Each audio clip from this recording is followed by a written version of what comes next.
今日お客様の中にウクレレを弾ける方はいませんか？あれ誰だ？どこにいる？あ、入った。格好で全然顔が見えてないんですよ。ゲンズブルー。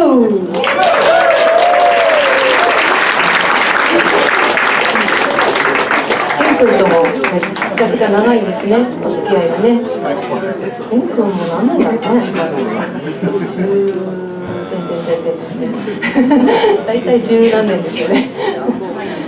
2年前ぐらい一緒にレコーディングしました。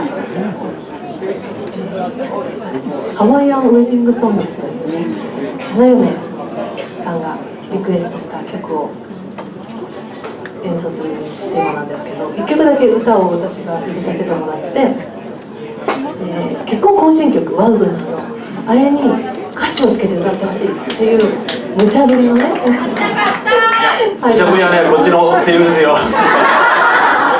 レコーディングの3日前に電話かかってきて、誰が喋ってんの？レ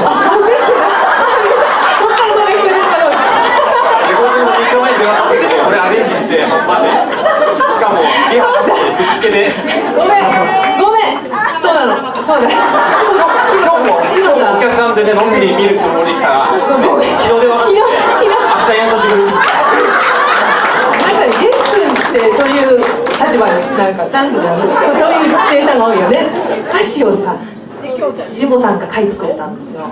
その作詞ですね。もうやっぱ歌がないからワウグナーってインストじゃないですか。じゃんちゃんちゃちゃんってそれにハワイ語の歌詞をつけてくれて、で歌ってウクレレ弾いて弾かされてそういう感じでレコーディングしたものです。